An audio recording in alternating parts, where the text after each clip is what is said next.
Baik, selamat siang anak-anak. Siang, Ibu.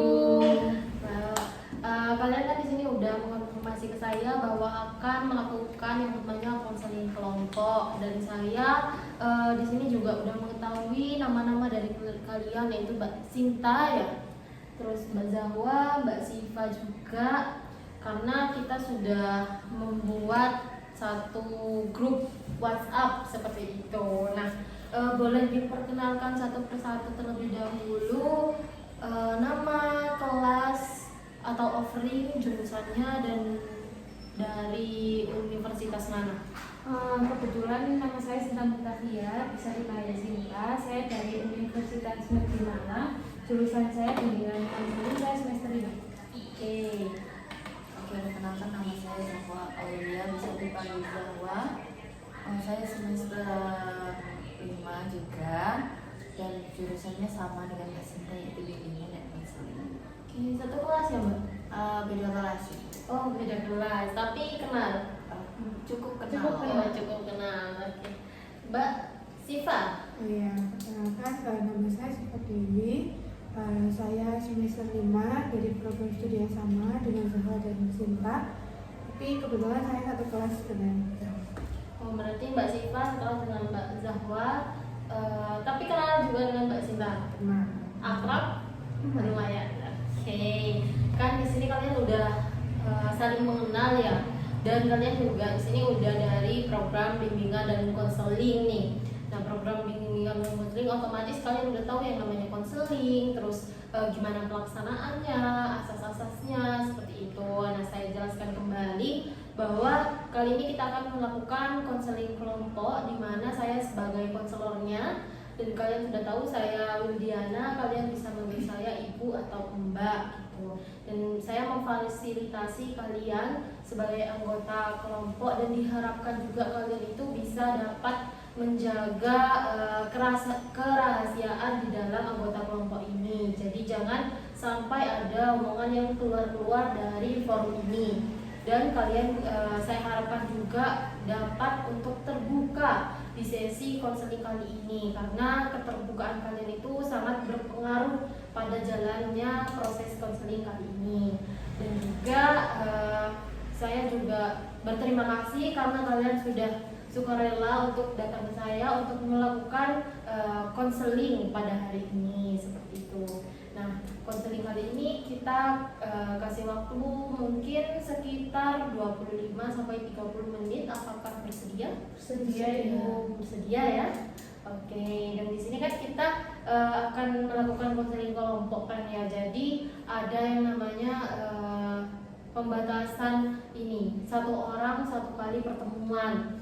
Jadi untuk diharapkannya juga kalian di pertemuan berikutnya itu bisa tetap hadir, karena kan kita akan menyetujui siapa dulu masalah yang akan kita bahas pada konseling pertama kali ini seperti itu. Di sini saya izin untuk membawa laptop juga untuk mencatat poin-poin penting mengenai permasalahan yang kalian alami. Baik Ibu, apakah boleh? Boleh, Bu. Baik, bisa diceritakan permasalahan singkatnya dulu deh. Kalian itu kenapa akhir-akhir ini? Kalau saya itu buat hari ini itu saya kayak takut presentasi, Bu. Apalagi di semester 5 ini kan kita ada sempro, Bu. Jadi saya memutuskan untuk datang ke konseling kali ini. Oke, berarti karena takut presentasi gitu ya Mbak? Iya. Oh, semuanya mau sempro ya? Iya. Oke, dari Mbak Jawa? Kalau saya itu kurang percaya diri ya Ibu. Soalnya juga saya tuh nggak percaya diri sama tugas, bukan tugas, kayak sempro saya gitu loh, nanti sidangnya gimana gitu. Oke, berarti lebih apa ya namanya, kayak bingung tugasnya itu gimana, nanti sempro gimana, kayak gitu ya Mbak. Iya. Oke, kalau Mbak Siva? saya merasanya sekarang itu saya sedikit tidak bersemangat itu, meskipun seperti yang dikatakan oleh Sinta tadi mau sempro, tapi kayak ada takut-takutnya gitu loh kalau mau menjalaninya itu. Oke, berarti takut sempro dan akhirnya menyebabkan tidak semangat gitu ya ke kuliahnya, ke pembelajarannya, tugas-tugasnya kayak gitu ya Mbak Sinta.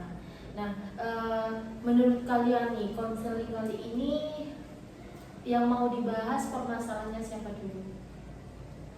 Yang urgent mungkin? Karena kan semuanya ini termasuk ke takut sempro ya sebenarnya. Tapi kan ada dari kalian itu punya cerita yang berbeda satu sama yang lain. Kalian permasalahan siapa nih? Menurut saya itu default aja kali ya Ibu ya. Ya, silahkan. Polling. Polling. Apakah Mbak Sinta? Apakah Mbak Sinta? Kalau saya itu milih Mbak Sinta. Saya juga milih Sinta karena kan kita habis ini juga sama-sama presentasi ya Ibu. Nah kebetulan kita benar. takut untuk sempro. Nah di sempro kan ada presentasi dan apa yang dialami oleh Sinta ini lebih relevan untuk dilakukan konseling saat ini. Oke. Gimana Mbak? Ya Ibu, saya siap untuk melakukan konseling kali ini. Sedia ya. Oke. Nah, menurut kalian juga di pertemuan kali ini apa sih yang ingin kalian capai dari pertemuan kali ini? Kalau saya sendiri ya Ibu, kan ini kan saya datang sesi konseling ini juga ada permasalahan. Pastinya yang ingin saya capai itu permasalahan saya juga selesai itu. Terutama saya berani untuk menghadapi presentasi sidang proposal itu. Baik, yang lainnya? Yang kepingin saya capai itu sebenarnya juga sama kayak Mbak Sinta itu. Sama ya. Mbak Sinta juga. Iya karena ya latar belakangnya sama. Latar belakangnya sama semua. Baik. Oke, sekarang saya ingin mendengarkan dulu gimana sih dari Mbak Sinta ini, ceritakan, mungkin bisa diceritakan kejadian terakhir ketika Mbak Sinta kan tadi masalahnya itu takut buat presentasi. Jadi kenapa sih Mbak Sinta itu takut buat presentasi? Kapan terakhirnya Mbak Sinta itu takut gitu loh? Baik Ibu, terima kasih. Saya awalnya itu saya nggak takut presentasi ya Ibu, tapi karena saya itu sekarang itu kan apalagi ada kayak bimbingan ya Bu ya.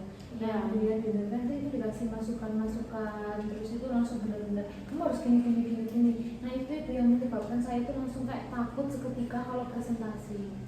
Oke, berarti itu awalnya presentasi pas waktu di bimbingannya itu. Iya. Terus akhirnya di Kebawahnya tuh sampai sekarang. Oke. Karena kayak takut gitu aja Bu. takut saat bimbingan seperti itu ya Iya. Mbak ya. Oke, terima kasih. Teman-teman bisa diharapkan untuk mendengarkan ya. Nanti saya akan tanya pendapat kalian mengenai permasalahannya yang Mbak Sinta alami. Nah, dari cerita tadi kan Mbak Sinta itu merasa sangat takut. Terus apa nih reaksi dari Mbak Sinta? Takutnya itu sampai yang seperti apa? Saya takutnya itu Ibu, kayak tangan saya itu langsung berkeringat, terus jantung saya itu berdebar gitu Ibu saat presentasi. Jadi itu membuat takut saya itu lebih parah gitu Ibu. Oke, tapi apakah itu membuat artinya Mbak Sinta itu orangnya penakut, tidak bisa presentasi, atau mungkin ada sesuatu yang datangnya dari luar yang membuat Mbak Sinta itu merasa ketakutan gitu? Ya mungkin saya ketakutannya itu ya dari dalam diri saya sendiri Bu, yang disebabkan tadi. Kalau yang dari luar mungkin saya takutnya itu kayak dijudge dari sempro saya kurang bagus atau apa gitu. Oke, nah Mbak Sinta tadi kan bilang kalau Mbak Sinta itu takut. Nah takutnya itu menurut Mbak Sinta nih, takut itu benar-benar yang sebenarnya Mbak Sinta itu gak bisa, atau takut itu seperti ada bisikan atau dorongan yang membuat Mbak Sinta itu semakin mudah takut atau gimana? Nah lebih ke dorongan sih Bu, kayak ada dorongan yang membuat saya ini takut seperti itu Bu. Oke, berarti ada dorongan ya. Iya. Nah, teman-teman dari sini kan Mbak Sinta tadi bercerita bahwa dia itu takut saat presentasi karena adanya dorongan. Nah, di sini kita akan membelah anggapannya nih membelah menjadi dua. Jadi ada yang dirinya Mbak Sinta yang sebenarnya itu Mbak Sinta nggak takut, dan satunya itu yang merupakan dorongan atau bisikan seperti itu ya, bisikan yang akhirnya Mbak Sinta ini terbawa dan melekat gitu. Nah, jika kita itu memberi nama pada dorongan atau bisikan ini, nama apa yang menurut kalian itu cocok? Mungkin dari Mbak Sinta terlebih dahulu. Mungkin nama yang cocok untuk lain dari diri saya itu si takut panggung sih. Si takut panggung. Gimana nih teman-teman? Apakah menurut kalian itu cocok? Kalau menurut saya sih cocok aja ya Bu, karena kan Sinta takut untuk melakukan presentasi. Dia Ya. dia memiliki sedikit ketakutan tersebut karena sebelumnya di bimbingan waktu sebelum sempro ini juga membuat dirinya Sinta itu takut, akhirnya dia sedikit kelelahan. Jadinya Dan menurut kalian apakah memang dari Mbak Sintanya yang takut atau emang ada dorongan dari luar yang membuat Mbak Sinta seperti itu? Menurut saya itu Mbak Sinta ada dorongan kuat dari luar ya Ibu, karena juga mungkin dari pikirannya Mbak Sinta, jadi otomatis dari luar. Jadi otomatis itu Mbak Sintanya itu jadi terdorong untuk takut seperti itu. Oke, gimana Mbak Sinta? Apakah benar? Iya Ibu, benar apa yang disampaikan Mbak Siva sama Mbak Zahwa. Baik, berarti kita menyetujui bahwa dorongan yang dari luar itu merupakan si takut panggung seperti itu ya Mbak. Nah, Iya, Ibu. mulai sekarang ini kita akan bahas mengenai si takut panggung ini bukan dari dirinya Mbak Sinta yang sesungguhnya ya. Jadi kita akan melihat bagaimana si takut panggung ini bekerja dalam hidupnya Mbak Sinta juga pada dirinya kalian. Pastinya kan kalian juga punya rasa takut untuk presentasi, takut untuk ya takut panggung lah istilahnya seperti itu ya. Iya Ibu. Baik, Mbak Sinta, kapan sih biasanya si takut panggung ini muncul paling kuat? Biasanya itu ya Ibu, si takut panggung ini menurut saya munculnya itu saat nama saya atau nama kelompok saya itu dipanggil untuk presentasi Ibu. Jadi langsung itu saya itu takut, terus tangan saya itu basah, terus jantung saya itu berdebar gitu Ibu. Oke, berarti saat dipanggil namanya Mbak Sinta seperti itu ya Mbak ya? Iya Ibu. Oke Mbak, nah menurutnya Mbak Sinta juga ketika apa si takut panggung ini melemah, padahal pas waktu itu Mbak Sinta mau presentasi nih. Mungkin saat kayak adanya diskusi-diskusi kecil itu baru itu melemah Ibu. Oke, berarti diskusi kecil itu membantu melemahkan si takut panggung ini gitu ya Mbak ya? Karena saya memilih diskusi daripada saya presentasi gitu Ibu. Oke, terus siapa nih di antara kalian semua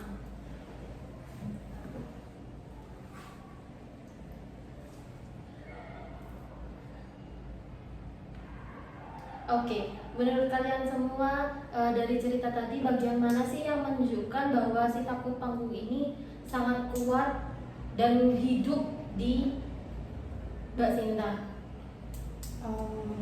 Ketika presentasi itu tadi, ketika presentasi kelompok, kemudian kayak waktu namanya Mbak Sinta dipanggil juga untuk menjelaskan sesuatu di depan. Oke. Apakah kalian juga pernah merasakan hal sama?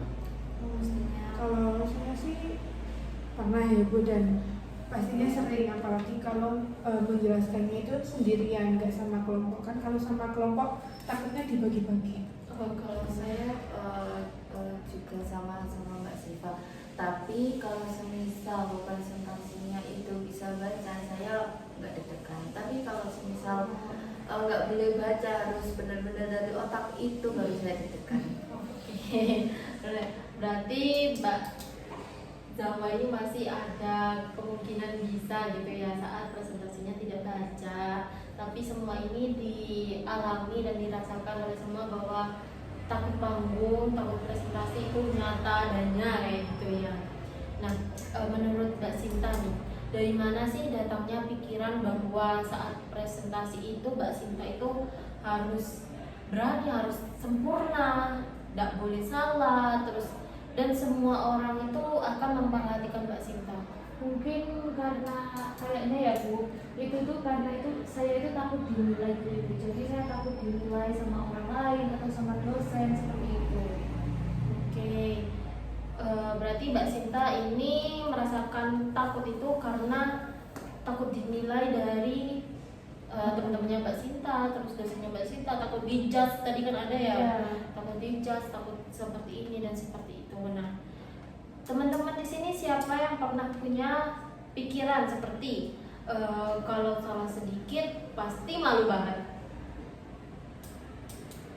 Ada nggak yang punya pikiran misalkan gimana ya nanti kalau aku salah, dulu aku pasti malu, gimana ya nanti aku salah, nanti aku pasti diejek, di ini. Enggak sih Bu, saya cuma takut nilai saya jelek. Oh, jadi lebih ke takut dosennya yang menilai ya seperti itu. Oh, oke. Nah, sekarang menurut kalian apakah seorang siswa yang berani mencoba presentasi meskipun dirinya itu masih grogi dan belum sempurna itu merupakan seseorang yang gagal atau justru dia itu sedang proses dalam belajar? Berproses dalam belajar. Pasti ya, jadi ada meskipun seseorang itu takut, seseorang itu grogi, tapi mereka itu masih benar sekali, jadi masih berani mencoba dan juga berproses seperti itu. Nah, pernahkah Mbak Sinta, pernahkah ada presentasi yang lebih baik daripada yang Mbak Sinta kira? Mungkin tidak sempurna tapi berjalannya lebih lancar dari yang Mbak Sinta alami gitu. Pernah Ibu tentunya. Coba cerita Mbak Sinta kapan itu terjadi? Mungkin pada waktu itu saya itu presentasi Bu, dan itu saya sudah menyiapkan semuanya, terus saya punya pikiran yang positif, terus saya tidak takut, akhirnya presentasi itu berhasil Bu. Dan ternyata teman-teman itu kalau ada yang salah itu cuma mengingatkan dan tidak langsung ngejudge atau menilai itu. Bagus sekali ya Mbak Sinta, berarti dalam dirinya Mbak Sinta itu sebenarnya ada keberanian yang selama ini kurang diperhatikan karena si takut panggung ini terlalu berisik, akhirnya Mbak Sinta merasa lebih mudah gelisah dan takut seperti itu. Gini teman-teman, ada nggak di antara kalian yang pernah mengira presentasinya kalian tuh gimana ya presentasiku kayaknya bakalan gagal deh, tapi sebenarnya setelah kalian jalani ya lancar-lancar aja? Pernah nggak? Pernah Ibu. Pernah ya? Iya pernah, sangat pernah. Sering. Awalnya ngerasa kayak, presentasiku gimana ya? Kayaknya aku nggak hafal ya, aku ini deh, aku itu deh. Ternyata pas presentasi dosennya nggak ada. Iya. Iya benar. Ternyata pas presentasi kayak dosennya nggak ngeliat, nggak ada, presentasi sendiri. Nah itu merupakan cemas yang berlebih dari kita sebelum kita memulai seperti itu.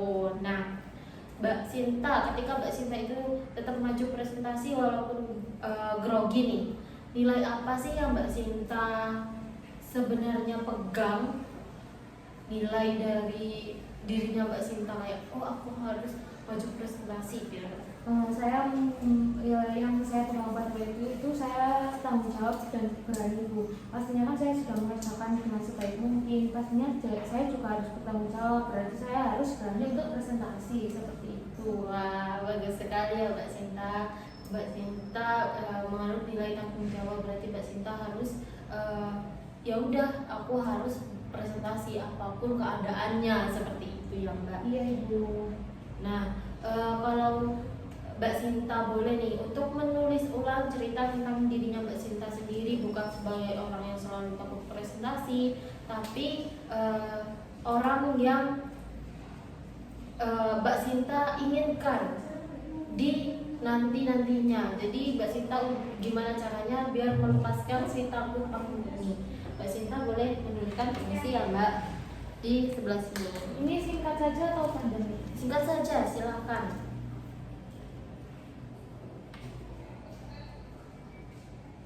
Jadi anggap kertas itu sebagai kertas kosong, terus kamu rangkai cerita baru yang lebih positif, yang bisa membuat kamu kayak oh iya, aku harus seperti ini, aku harus seperti itu.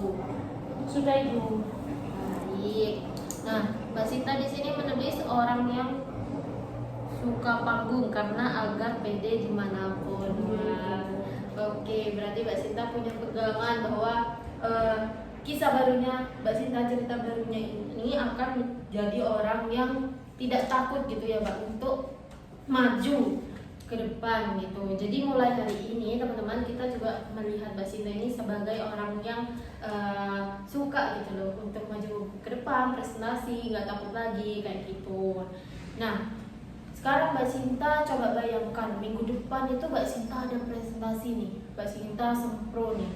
Terus sebelum si takut panggung ini datang, apa sih 3 langkah kecil yang bisa Mbak Sinta tulis atau yang Mbak Sinta lakukan? Bisa ditulis di sini, ditulis dulu. Mungkin kalian juga mau membuat langkah kecil, latihan-latihan kecil agar si takut panggung ini tidak keluar seperti itu. Ini Ibu. Oke, pertama Mbak Sinta itu akan latihan di rumah. Kalian latihan di rumah ini masuk ke dalam langkah kecil atau tidak nih? Iya. Ya, harus latihan ya, Di karena depan kaca gitu. presentasi, terus relaksasi. Iya. Harus ya. Harus, karena kan harus relax dulu. Berarti sebelum presentasi dimulai, berarti Mbak Sinta malamnya latihan di rumah, terus besoknya sebelum masuk relaksasi dulu, lanjut pede aja terus. Wah, pede aja terus. Gimana nih tanggapannya teman-teman? Langkah kecilnya Mbak Sinta sudah bagus atau ada yang mau menambahi lagi? Sudah bagus Ibu, karena dari diri Mbak Sinta sendiri.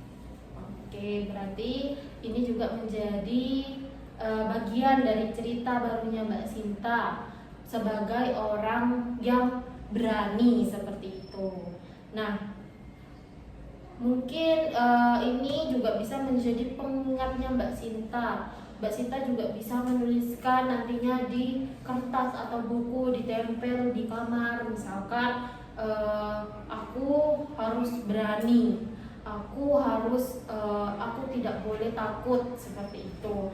Nah, itu teman-teman juga bisa untuk menulis kalimat pengingat masing-masing. Walaupun hari ini kan fokusnya ke Mbak Sinta, tapi itu juga berdampak kepada kalian agar kalian itu nantinya tidak takut, seperti itu ya.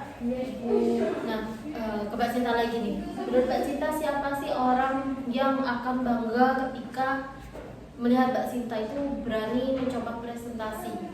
Pastinya ya Bu, yang melihat saat saya di sidang itu pastinya teman-teman ya Bu, pastinya teman-teman bangga karena saya sudah bisa menjalani presentasi dengan sebaik mungkin. Terus ada juga orang tua, karena orang tua juga bangga karena saya bisa menjalani termasuk tantangan hidup saya. Terus mungkin dosen PA saya juga akan bangga Ibu, seperti itu. Wah, bagus sekali ya, banyak sekali yang bangga ke Mbak Sinta, dari orang tua, dari teman-teman, dari dosen PA gitu. Nah, jika misal Mbak Sinta tuh sudah selesai presentasinya dan Mbak Sinta pede, tidak takut lagi. Nah, apa sih reaksi mereka? Reaksi mereka pastinya senang ya Ibu, karena melihat saya itu bisa presentasi dengan sebaik mungkin. Itu reaksi mereka seperti itu Ibu. Baik, Mbak Sinta juga bisa ketika presentasi dimulai, Mbak Sinta itu sebagai pengingat bahwa nantinya Mbak Sinta akan membuat senang semua orang, kayak gitu ya Mbak ya. Nah, Sekarang saya ingin setiap anggota kelompok di sini menyampaikan satu kalimat dukungan buat Mbak Sinta nih terkait takutnya Mbak Sinta, terus gimana supaya Mbak Sinta nggak cemas atau dukungan-dukungan yang lain yang membuat Mbak Sinta itu bersemangat seperti itu. Silakan, nggak apa-apa. Tutup.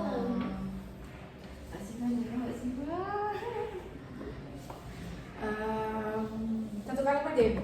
Iya. Mungkin ini kan tadi Mbak Sinta sudah membuat langkah-langkah itu. Nah, Mbak Sinta harus selalu semangat untuk belajar dan berproses supaya Mbak Sinta itu mendapatkan hasil yang sesuai dengan apa yang diinginkan. Baik, terima kasih Mbak Siva. Mbak Siva juga semangat ya untuk mengerjakan sempronya. Terus dari Mbak Zahra? Untuk Mbak Sinta tetap semangat, never give up. Oke, tetap semangat ya. Intinya tetap semangat. Prosesnya harus dijalani seperti itu ya Mbak ya. Baik Bu, terima kasih Bu dan teman-teman. Oke, nah Mbak Sinta, dari sesi hari ini satu hal yang paling penting yang Mbak Sinta rasakan itu apa sih Mbak? Satu hal penting yang saya rasakan itu kalau nervous itu wajar, setiap presentasi itu wajar, tapi setiap individu itu wajib mencoba karena itu sebagian dari tantangan hidup yang harus kalian jalani seperti itu. Oke, dari Mbak Sinta itu, dari teman-teman yang lain satu hal yang kalian pelajari nih dari ceritanya Mbak Sinta tadi yang membuat kalian terinspirasi mungkin. Ini terinspirasi karena Mbak Sinta ini itu berusaha untuk Gak takut gitu ya? ya Oke, benar sekali. Jadi terinspirasinya supaya Mbak Sinta itu nggak takut, nggak cemas kayak gitu ya. Iya. Dari Mbak Siva? Mbak Sinta itu selalu semangat untuk itu berproses dan berusaha buat menghilangkan ini pikiran buruknya itu. Benar sekali. Itu ya teman-teman. Nah, saya memberikan apresiasi kepada kalian semua dan kesimpulannya Mbak Sinta itu teruslah berusaha gimana caranya Mbak Sinta itu melemahkan yang dari luar dirinya Mbak Sinta seperti itu ya Mbak, karena kalau dari dirinya Mbak Sinta itu benar-benar ingin untuk tidak takut, tidak cemas, tapi ada dorongan itu yang harus dilemahkan. Ibu sangat sangat mengapresiasi keberanian Mbak Sinta yang mau bercerita dan berusaha mengubah cara pandangnya tentang presentasi, ketakutan presentasi itu. Juga saya juga bangga kepada kalian yang mau mendukung dan tidak menjudge Mbak Sinta, karena kan hal ini juga dirasakan oleh kita semua kayak gitu ya. Ini menunjukkan juga bahwa kalian itu adalah kelompok yang saling menguatkan. Nah, di pertemuan berikutnya kita fokus pada teman yang lain dengan masalah yang sama atau mungkin masalah yang berbeda. Tujuannya yang sama juga, membantu kalian melihat diri dengan cara yang lebih sehat dan lebih positif lagi gitu ya. Terima kasih untuk kerjasamanya hari ini. Saya tutup konseling hari ini dan semoga kalian menjadi diri yang lebih baik lagi. Terima kasih. Terima kasih. Terima kasih Bu. Sama-sama.